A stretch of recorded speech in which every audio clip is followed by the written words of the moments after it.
Shalom keluarga damai, puji Tuhan kita dapat berjumpa kembali dalam Samas edisi 5 Oktober 2022. Samas kita kali ini bertemakan doa memindahkan gunung. Sebelum kita merenungkan bersama, mari kita siapkan hati kita.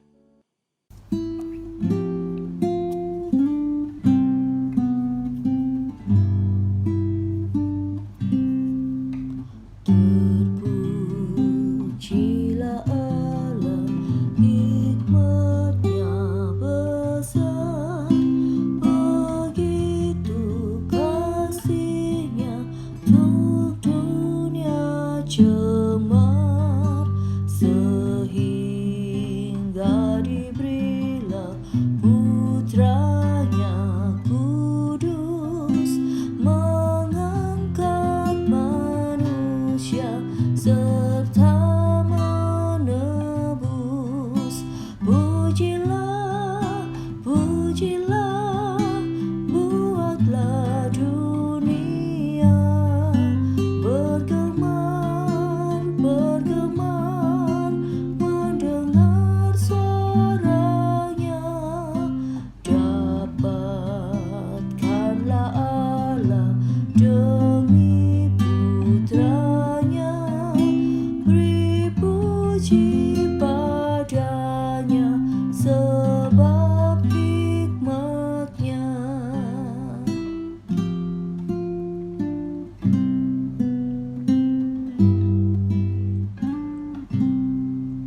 Dan darah anaknya lah yang menebus mereka yang yakin kan janji kudus.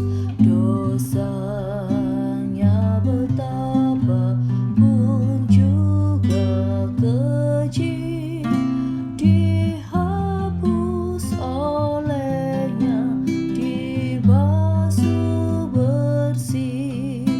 Pujilah, pujilah, buatlah dunia bergemar, bergemar, mendengar suaranya.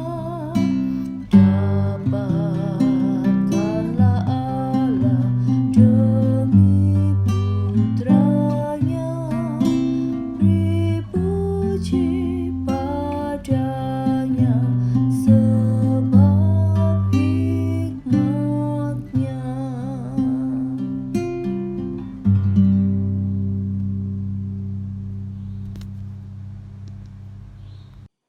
Mari kita berdoa. Ya Tuhan, saat ini kami datang dan menaikkan syukur kami atas kasih yang bisa kami rasakan dari Tuhan. Di waktu ini kami pun hendak merenungkan firman Tuhan. Kiranya Roh Kudus berkarya dan menuntun kami untuk kami bisa mengerti pesan Tuhan yang terselubung di dalamnya. Di dalam nama Tuhan Yesus kami berdoa. Amin. Keluarga damai, bacaan kita pada hari ini terambil dari Markus pasal yang ke-11, ayat yang ke-12 sampai dengan yang ke-14, dan dilanjut di ayat yang ke-20 sampai dengan yang ke-24. Dalam kesempatan ini, saya akan bacakan ayatnya yang ke-20 sampai dengan yang ke-24 demikian. Pagi-pagi ketika Yesus dan murid-muridnya lewat, mereka melihat pohon ara tadi sudah kering sampai ke akar-akarnya. Maka teringatlah Petrus akan apa yang telah terjadi. Lalu ia berkata kepada Yesus, "Rabi, lihatlah, pohon ara yang kau kutuk itu sudah kering." Yesus menjawab mereka, "Percayalah kepada Allah.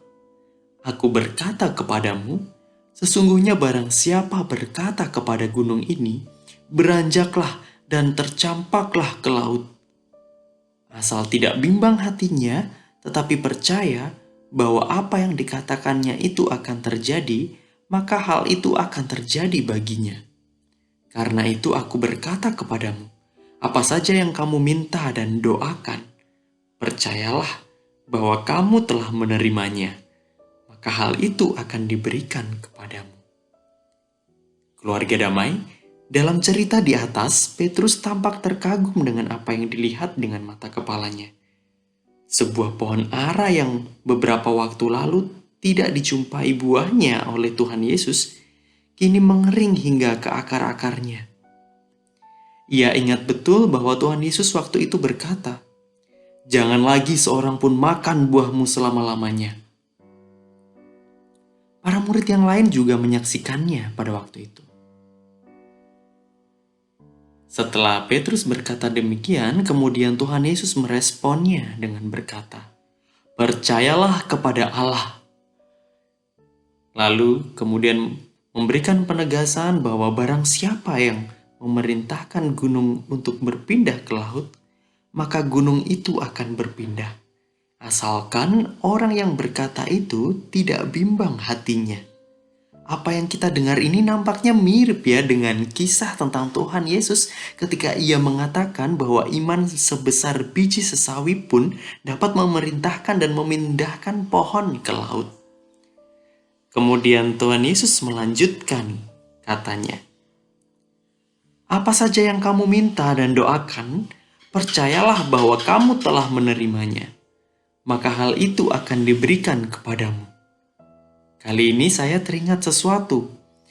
Saya agak kurang ingat istilah pastinya, tetapi itu seperti tentang sebuah sugesti pikiran bawah sadar. Barangkali keluarga damai pernah mendengarnya juga dalam seminar, video motivasi, atau lain sebagainya. Contoh yang saya dapat itu tentang bagaimana mendapatkan apa yang kita inginkan.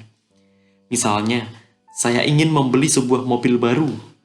Maka yang harus saya lakukan adalah memberikan sugesti pada alam bawah sadar saya, yaitu dengan mendeskripsikan dan mengatakannya dengan sungguh-sungguh setiap hari, bahwa saya akan punya mobil A, misalnya.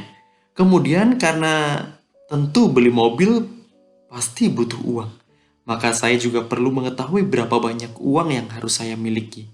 Setelah itu saya akan secara rutin membayangkan diri saya sudah merasakan, memiliki, dan memegang uang itu di tangan saya.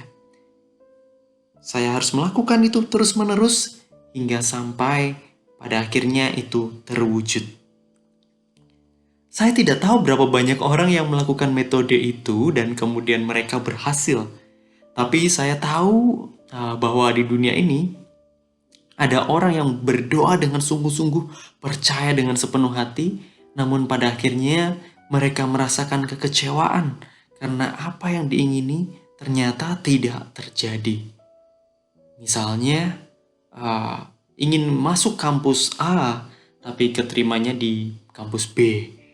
Berdoa untuk bisa kerja di sini, tapi ternyata yang mau menerima di kantor sana.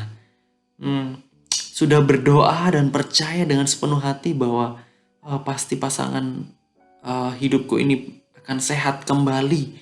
Namun ternyata itu tidak pernah terjadi. Dan hal lain sebagainya mungkin kita pernah alami juga. Keluarga damai, mungkin ada banyak kekecewaan yang bisa kita alami karena doa dan percaya kita yang tidak terwujud pada akhirnya. Namun kita bisa mengingat kembali tentang sebuah kalimat yang Tuhan Yesus sampaikan kepada murid-muridnya, yaitu percayalah kepada Allah. Percayalah kepada Allah adalah kalimat yang diucapkan Tuhan Yesus sebelum ia menyampaikan tentang hal memindahkan gunung. Percaya kepada Allah berarti meyakini dan mengimani bahwa segala sesuatu terjadi karena Allah. Bukan semata karena doa-doa yang diamini atau diucapkan dengan sungguh.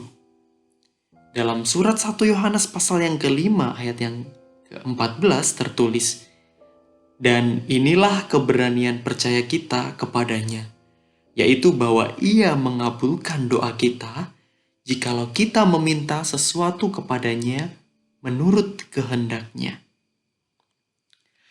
Gunung emas memang menggiurkan untuk dipindah ke dalam rumah. Tapi apakah itu sesuai dengan kehendak Allah? Kiranya kita dapat memaknai perkataan Tuhan Yesus tentang iman dengan bijaksana. Bukan memanfaatkannya untuk sekedar memenuhi keinginan kita yang fana. Allah punya rencana untuk setiap anaknya. Suatu misi yang lebih berharga dibanding segunung emas dan berbagai harta. Namun seperti yang kita tahu, ada banyak hal yang dapat membuat kita jadi kesulitan untuk melihatnya. Tantangan hidup, kondisi ekonomi, polemik asmara, rumah tangga, keinginan menyenangkan diri, atau orang-orang yang suka merendahkan kita, yang tidak percaya kepada kita, dan hal sebagainya yang membuat kita menjadi bimbang, kehilangan fokus, kehilangan arah, lupa akan misi Tuhan dalam hidup kita. Namun lebih dari itu, kita dapat percaya bahwa kita punya Allah yang mampu memindahkan gunung-gunung itu. Gunung ketakutan, gunung kekhawatiran, gunung kepahitan, gunung keputusasaan, gunung keegoisan, dan gunung-gunung lain yang menghambat misi Allah dalam diri kita. Dapatkah kita melihat itu dalam hidup kita? Mari kita berdoa. Ya Allah, terima kasih untuk setiap hal yang kami terima dan alami dalam hidup. Kami percaya bahwa semuanya akan menjadi sesuai dengan kehendak Allah. Kami mohon berikan kami hikmat untuk bisa memahami dan mengatasi segala gunung yang menghadang kami. Kami yakin dan percaya juga bahwa Allah akan menolong kami memindahkan gunung-gunung yang mencoba menghambat dan melemahkan iman kami. Biarlah Tuhan memampukan kami untuk menjalankan misi Tuhan dalam hidup kami. Di dalam nama Tuhan Yesus kami berdoa. Amin. Sekian Samas kita pada hari ini. Kiranya hikmat Allah menuntun kita dalam berdoa dan mengatasi berbagai gunung tantangan dalam hidup. Tuhan memberkati. Amin.